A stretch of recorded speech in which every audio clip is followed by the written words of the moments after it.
Good morning everyone. আমি Somnath Besra next preparation এর current affairs বিভাগের আজকের ভিডিওতে তোমাদের সকলকে স্বাগত জানাই। এই বিভাগে আমি কেন্দ্র ও রাজ্য সরকারের বিভিন্ন প্রতিযোগিতামূলক পরীক্ষার উপযোগী কারেন্ট অ্যাফেয়ার্স তুলে ধরি। আসন্ন বিভিন্ন সরকারি প্রতিযোগিতামূলক পরীক্ষার জন্য এই বিভাগটি পরীক্ষার্থীদের জন্য খুবই সহায়ক হবে। তাই তোমাদের জিকে এর ভান্ডারকে আরও মজবুত করতে অন্যান্য বিষয়ের সঙ্গে কারেন্ট অ্যাফেয়ার্স বিভাগটিও নিয়মিত অনুসরণ করতে হবে। তাই চলো তাহলে আজকে 29 আগস্ট 2024 এর কারেন্ট অ্যাফেয়ার্স নিয়ে আলোচনা করি। আজকের প্রথম প্রশ্ন হচ্ছে, মাদার তেরেসার 114তম জন্মবার্ষিকী স্মরণে সম্প্রতি 24তম আন্তর্জাতিক মাদার তেরেসা অ্যাওয়ার্ড অনুষ্ঠান কোথায় অনুষ্ঠিত হয়েছে? এর সঠিক উত্তরটি হলো অপশন বি, দুবাই। সম্প্রতি মাদার তেরেসার 114তম জন্মবার্ষিকী স্মরণে দুবাইয়ের মিলেনিয়াম প্লাজায় 24তম আন্তর্জাতিক মাদার তেরেসা অ্যাওয়ার্ড অনুষ্ঠান অনুষ্ঠিত হয়েছে।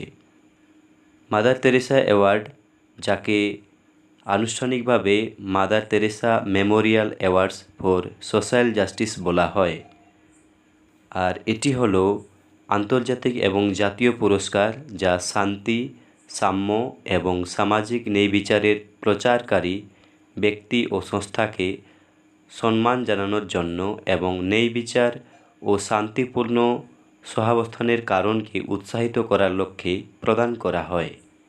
মাদার তেরেসার সম্মানে এই পুরস্কারটি দেওয়া হয়।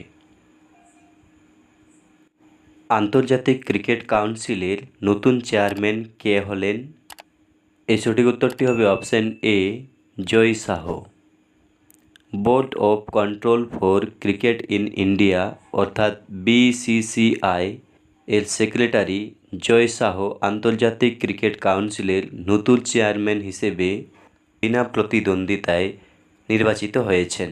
তিনি 35 বছর বয়সে এই পদে অধিষ্ঠিত হওয়া সর্বকনিষ্ঠ ব্যক্তি হয়েছেন। তিনি গ্রেগ বার্কলের স্থলাভিষিক্ত হন, যিনি তৃতীয়বারের মতো এই পদে প্রতিদ্বন্দ্বিতা না করার সিদ্ধান্ত নিয়েছিলেন। সম্প্রতি কোন রাজ্য সরকার মুখ্যমন্ত্রী সুখ শিক্ষা যোজনা চালু করেছে?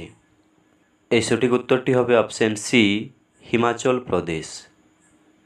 হিমাচল প্রদেশের মন্ত্রিসভা দুর্বল মহিলা এবং প্রতিবন্ধী শিশুদের পিতামাতাদের সমর্থন করার জন্য মুখ্যমন্ত্রী সুখ শিক্ষা যোজনা অনুমোদন করেছে। এই স্কিমটির লক্ষ্য এই শিশুদের শিক্ষা এবং মঙ্গলকে সহায়তা করা। 2024 থেকে 25 আর্থিক বছরের জন্য এই প্রকল্পের জন্য 53.21 কোটি টাকা বরাদ্দ করা হয়েছে।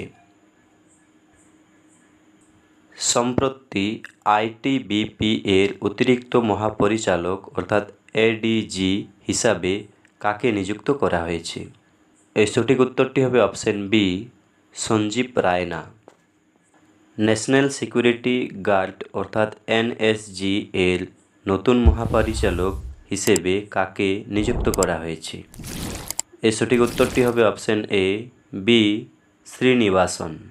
সিনিয়র IPS অফিসার বি শ্রীনিবাসনকে দেশের সন্ত্রাস বিরোধী বাহিনী অর্থাৎ ন্যাশনাল সিকিউরিটি গার্ড NSG এর মহাপরিচালক বা DG হিসাবে নিযুক্ত করা হয়েছে। শ্রীনিবাসন বিহার কেডারের 1992 ব্যাচের ভারতীয় পুলিশ সার্ভিস অর্থাৎ IPS অফিসার। অনূর্ধ্ব-17 বিশ্ব কুস্তি চ্যাম্পিয়নশিপ 2024 কোথায় অনুষ্ঠিত হয়েছিল? এর সঠিক উত্তরটি হবে অপশন সি, আম্মান। জর্ডানের আম্মানে এটি অনুষ্ঠিত হয়েছিল। আম্মান হল জর্ডানের রাজধানী এবং বৃহত্তম শহর এবং দেশের অর্থনৈতিক, রাজনৈতিক এবং সাংস্কৃতিক কেন্দ্র।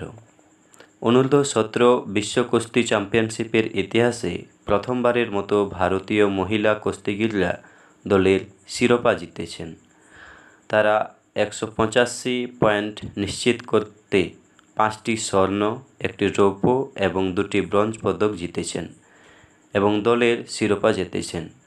জাপান 146 পয়েন্ট নিয়ে দ্বিতীয় এবং কাজাখস্তান তৃতীয় হয়েছে। সম্প্রতি কোন রাজ্যে বার্ড ফ্লু বা এভিয়ান ইনফ্লুয়েঞ্জার প্রাদুর্ভাব দেখা দিয়েছে? এর সঠিক উত্তরটি হবে অপশন এ, উড়িষ্যা। রেলওয়ে বোর্ডের নতুন চেয়ারম্যান ও প্রধান নির্বাহী কর্মকর্তা হিসেবে কাকে নিযুক্ত করা হয়েছে? এর সঠিক উত্তরটি হবে অপশন সি, সতীশ কুমার। ভারতীয় railway management service officer Satish কুমারকে রেলওয়ে বোর্ডের চেয়ারম্যান এবং প্রধান নির্বাহী কর্মকর্তা নিযুক্ত করা হয়েছে। তার নিয়োগ কার্যকর হবে আগামী মাসের 1 সেপ্টেম্বর থেকে অবসর গ্রহণের তারিখ পর্যন্ত এবং চুক্তির ভিত্তিতে তার পুনর্নিয়োগ হবে আগামী বছরের 1 জানুয়ারি থেকে 31 আগস্ট পর্যন্ত। কেন্দ্রীয় মন্ত্রী জর্জ কুরিয়েন কোন রাজ্য থেকে রাজ্যসভায় বিনা প্রতিদ্বন্দ্বিতায় নির্বাচিত হয়েছেন? এর সঠিক উত্তরটি হবে অপশন এ, মধ্যপ্রদেশ। মধ্যপ্রদেশের একমাত্র রাজ্যসভা আসন থেকে বিনা প্রতিদ্বন্দ্বিতায় নির্বাচিত হয়েছেন কেন্দ্রীয় মৎস্য, পশুপালন ও দুগ্ধপালন প্রতিমন্ত্রী জর্জ কুরিয়েন। সম্প্রতি 5টি নতুন জেলা তৈরির পর লাদাখে মোট জেলার সংখ্যা কত হয়েছে? এর সঠিক উত্তরটি হবে অপশন বি, 7। 2019 সাল থেকে ভারতের কেন্দ্রশাসিত অঞ্চলের তকমা পেয়েছে লাদাখ। সেখানকার প্রশাসনের অফিসিয়াল ওয়েবসাইটের তথ্য অনুযায়ী এতদিন লাদাখে 2টি জেলা ছিল, লেহ এবং কার্গিল।